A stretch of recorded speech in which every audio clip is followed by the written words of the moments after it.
Hi ವೀಕ್ಷಕರೇ, ಎಲ್ಲರಿಗೂ ನಮಸ್ಕಾರ. ನೋಡಿ, ಸರ್ಕಾರದಿಂದ ಗೃಹಲಕ್ಷ್ಮಿ ಯೋಜನೆಯ ಪ್ರತಿಯೊಂದು ಫಲಾನುಭವಿಗಳಿಗೆ ಕೊನೆಗೂ 3 ತಿಂಗಳ 6,000 ಹಣನ ಜಮಾ ಮಾಡ್ತಾ ಇದ್ದಾರೆ. ಇಂದು ಮೇ 23 ಶುಕ್ರವಾರದಿಂದ ಕರ್ನಾಟಕದ 26 ಜಿಲ್ಲೆಗಳ ಪ್ರತಿಯೊಂದು ಫಲಾನುಭವಿಗಳಿಗೆ ಈ 6,000 ಹಣನ ಸರ್ಕಾರ ಬಿಡುಗಡೆ ಮಾಡ್ತಾ ಇದೆ. ಅದೇ ರೀತಿ ಕಾಂಗ್ರೆಸ್ನ ಸಚಿವರೊಬ್ಬರು ಪ್ರತಿಯೊಂದು ಫಲಾನುಭವಿಗಳಿಗೆ ಮುಖ್ಯವಾದ ಮಾಹಿತಿನ ಕೊಟ್ಟಿದ್ದು, ಗೃಹಲಕ್ಷ್ಮಿ ಯೋಜನೆಯ 2,000 ಹಣನ 4,000 ಹಣಕ್ಕೆ ಏರಿಕೆ ಮಾಡ್ತಾ ಇದ್ದಾರೆ. ಹಾಗಾದ್ರೆ ಬನ್ನಿ ಸ್ನೇಹಿತರೆ, ನಿಮ್ಮ ಬ್ಯಾಂಕ್ ಖಾತೆಗೆ ಹೇಗೆ 4,000 ಹಣ ಜಮಾ ಆಗುತ್ತೆ ಮತ್ತು ಯಾವ ಜಿಲ್ಲೆಗಳಿಗೆ 6,000 ಹಣ ಜಮಾ ಆಗಲಿದೆ ಅಂತ ನಾನು ನಿಮಗೆ ತಿಳಿಸ್ಕೊಡ್ತಾ ಇದ್ದೀನಿ. ಅದಕ್ಕಿಂತ ಮೊದಲು ನೀವೇನಾದ್ರೂ ಇನ್ನೂ ಕೂಡ ನನ್ನ ಚಾನೆಲ್ ನ ಸಬ್ಸ್ಕ್ರೈಬ್ ಆಗಿಲ್ಲ ಅಂದ್ರೆ ದಯವಿಟ್ಟು ಪ್ರತಿಯೊಬ್ಬರು ಚಾನೆಲ್ ನ ಸಬ್ಸ್ಕ್ರೈಬ್ ಮಾಡ್ಕೊಳ್ಳಿ, ಹಾಗೆ ವಿಡಿಯೋಗೆ ಒಂದು ಲೈಕ್ ನ ಕೊಡಿ. ಹೌದು ವೀಕ್ಷಕರೇ, ಗೃಹಲಕ್ಷ್ಮಿ ಯೋಜನೆಯ ಪ್ರತಿಯೊಂದು ಫಲಾನುಭವಿಗಳಿಗೆ ಕೊನೆಗೂ ಸರ್ಕಾರದಿಂದ 6,000 ಹಣನ ಜಮಾ ಮಾಡ್ತಾ ಇದೆ. ಗೃಹಲಕ್ಷ್ಮಿ ಯೋಜನೆಯ 3 ತಿಂಗಳ ಹಣ ಅಂದ್ರೆ ಮಾರ್ಚ್, ಏಪ್ರಿಲ್ ಮತ್ತು ಮೇ ತಿಂಗಳ ಒಟ್ಟು 6,000 ಹಣನ ಕರ್ನಾಟಕದ 26 ಜಿಲ್ಲೆಗಳ ಪ್ರತಿಯೊಂದು ಫಲಾನುಭವಿಗಳಿಗೆ ಮೇ 23 ಶುಕ್ರವಾರದಿಂದ ಸರ್ಕಾರ ಜಮಾ ಮಾಡ್ತಾ ಇದೆ.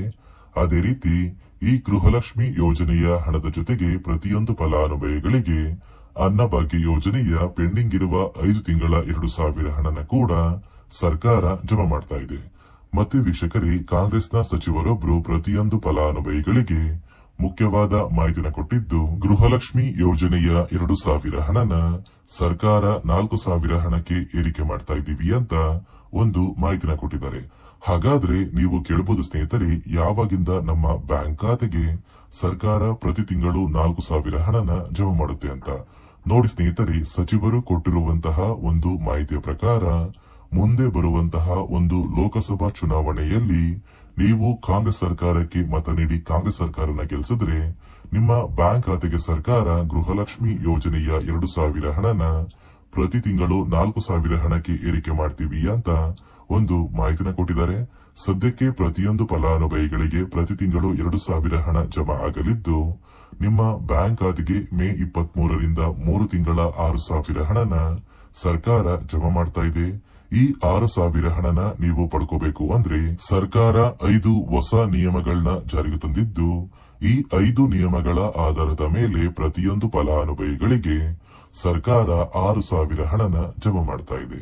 ಹಾಗಾದ್ರೆ ಬನ್ನಿ ಸ್ನೇಹಿತರೆ, ಸರ್ಕಾರ ಜಾರಿಗೆ ತಂದಿರುವ ಆ ನಿಯಮಗಳು ಏನು ಅಂತ ಕೂಡ ನಾನು ನಿಮಗೆ ತಿಳಿಸ್ಕೊಡ್ತಾ ಇದ್ದೀನಿ. ಅದಕ್ಕಿಂತ ಮೊದಲು ಇಂದು ಶುಕ್ರವಾರ ಮೇ 23ರಿಂದ ಕರ್ನಾಟಕದ ಯಾವ 26 ಜಿಲ್ಲೆಗಳ ಪ್ರತಿಯೊಂದು ಫಲಾನುಭವಿಗಳಿಗೆ ಸರ್ಕಾರ ಗೃಹಲಕ್ಷ್ಮಿ ಯೋಜನೆಯ 6,000 ಹಣನ ಜಮಾ ಮಾಡ್ತಾ ಇದೆ ಅಂದ್ರೆ, ಮೊದಲಿಗೆ ಬಾಗಲಕೋಟೆ, ಬೆಳಗಾವಿ, ವಿಜಯಪುರ, ಧಾರವಾಡ, ಗದಗ, ಹಾವೇರಿ, ಉತ್ತರ ಕನ್ನಡ, ಬೆಂಗಳೂರು ನಗರ, ಬೆಂಗಳೂರು ಗ್ರಾಮಾಂತರ, ರಾಮನಗರ, ಚಿಕ್ಕಬಳ್ಳಾಪುರ, ಚಿತ್ರದುರ್ಗ, ದಾವಣಗೆರೆ, ಕೋಲಾರ, ಶಿವಮೊಗ್ಗ, ತುಮಕೂರು, ಬಳ್ಳಾರಿ, ಬೀದರ್, ಕಲಬುರಗಿ, ಕೊಪ್ಪಳ, ರಾಯಚೂರು, ಯಾದಗಿರಿ, ವಿಜಯನಗರ, ಚಾಮರಾಜನಗರ, ಚಿಕ್ಕಮಗಳೂರು, ದಕ್ಷಿಣ ಕನ್ನಡ, ಹಾಸನ, ಕೊಡಗು, ಮಂಡ್ಯ, ಮೈಸೂರು ಮತ್ತು ಉಡುಪಿ ಈ 26 ಜಿಲ್ಲೆಗಳ ಪ್ರತಿಯೊಂದು ಫಲಾನುಭವಿಗಳಿಗೆ ಸರ್ಕಾರ ಗೃಹಲಕ್ಷ್ಮಿ ಯೋಜನೆಯ 3 ತಿಂಗಳ 6,000 ಹಣನ ಜಮಾ ಮಾಡ್ತಾ ಇದ್ದು, ಪ್ರತಿಯೊಂದು ಫಲಾನುಭವಿಗಳು ಮೇ 30ರಷ್ಟರಲ್ಲಿ ನಿಮ್ಮ ಬ್ಯಾಂಕ್ ಖಾತೆಗೆ ಸೇರಬೇಕಾಗಿರುವ ಗೃಹಲಕ್ಷ್ಮಿ ಯೋಜನೆಯ 6,000 ಹಣನ ಆದಷ್ಟು ಬೇಗ ಪಡ್ಕೋತೀರಾ. ನೋಡಿ ಸ್ನೇಹಿತರೆ, ಈ ಬಾರಿ ಸುಮಾರು 1 ಲಕ್ಷಕ್ಕಿಂತ ಅಧಿಕ ಫಲಾನುಭವಿಗಳ ಬ್ಯಾಂಕ್ ಖಾತೆಗೆ ಸರ್ಕಾರ ಗೃಹಲಕ್ಷ್ಮಿ ಯೋಜನೆಯ ಹಣನ ಜಮಾ ಮಾಡ್ತಾ ಇಲ್ಲ. ಕಾರಣ ಏನು ಅಂದ್ರೆ, ನಿಮ್ಮ ಬ್ಯಾಂಕ್ ಖಾತೆಗೆ ಡಿಬಿಟಿ ಮೂಲಕ ಹಣ ಜಮಾ ಮಾಡುವಂತಹ ಸಂದರ್ಭದಲ್ಲಿ ಸರ್ಕಾರ ಸಾಕಷ್ಟು ಫಲಾನುಭವಿಗಳ ಒಂದು ಬ್ಯಾಂಕ್ ಖಾತೆಗೆ ಹಣ ಜಮಾ ಮಾಡೋದನ್ನ ಕ್ಯಾನ್ಸಲ್ ಮಾಡಿದೆ. ಯಾಕಂದ್ರೆ ಇತ್ತೀಚೆಗೆ ಹಣಕಾಸು ಇಲಾಖೆ ಜಾರಿಗೆ ತಂದಿರುವ 5 ನಿಯಮಗಳ ಆಧಾರದ ಮೇಲೆ ಪ್ರತಿಯೊಂದು ಫಲಾನುಭವಿಗಳಿಗೆ ಸರ್ಕಾರ ಈ ಒಂದು ಹಣನ ಜಮಾ ಮಾಡ್ತಾ ಇದ್ದು, ಯಾರೆಲ್ಲ ಫಲಾನುಭವಿಗಳು ಈ ನಿಯಮಗಳನ್ನ ಪಾಲಿಸಿಲ್ಲ ನಿಮ್ಮ ಬ್ಯಾಂಕ್ ಖಾತೆಗೂ ಕೂಡ ಹಣ ಜಮಾ ಆಗೋದಿಲ್ಲ. ಹಾಗಾದ್ರೆ ಬನ್ನಿ ಸ್ನೇಹಿತರೆ, ಸರ್ಕಾರ ಜಾರಿಗೆ ತಂದಿರುವ ಆ 5 ಹೊಸ ನಿಯಮಗಳು ಏನು ಅಂತ ನಾನು ನಿಮಗೆ ತಿಳಿಸ್ಕೊಡ್ತಾ ಇದ್ದೀನಿ. ನೋಡಿ ಸ್ನೇಹಿತರೆ, ಮೊದಲನೆಯ ಒಂದು ನಿಯಮ ಬಂದು, ಸಾಕಷ್ಟು ಫಲಾನುಭವಿಗಳು ಹೊಂದಿರುವಂತಹ ಒಂದು ರೇಷನ್ ಕಾರ್ಡ್ ಏನಿದೆ ಆ ಒಂದು ರೇಷನ್ ಕಾರ್ಡ್ ನ ಮನೆಯ ಸದಸ್ಯರ ಪ್ರತಿಯೊಬ್ಬರ ಒಂದು ಆಧಾರ್ ಕಾರ್ಡ್ ನ ನಿಮ್ಮ ರೇಷನ್ ಕಾರ್ಡ್ಗೆ ಕಡ್ಡಾಯವಾಗಿ ಲಿಂಕ್ ಮಾಡಿಸಬೇಕು. ಅಂದ್ರೆ ಈ ಒಂದು ಲಿಂಕ್ ಮಾಡಿಸುವಂತಹ ಒಂದು ಪ್ರೊಸೀಜರ್ಗೆ ಸರ್ಕಾರ ಇ KYC ಅಂತ ಕರೀತಾರೆ. ನಿಮ್ಮ ರೇಷನ್ ಕಾರ್ಡ್ಗೆ ಇನ್ನೂ ಸಹ ಇ KYC ಆಗಿಲ್ಲ ಅಂದ್ರೆ ನಿಮ್ಮ ಬ್ಯಾಂಕ್ ಖಾತೆಗೆ ಸರ್ಕಾರ ಮುಂದಿನ ದಿನಗಳಲ್ಲಿ ಗೃಹಲಕ್ಷ್ಮಿ ಯೋಜನೆಯ ಹಣನ ಕ್ಯಾನ್ಸಲ್ ಮಾಡುತ್ತೆ.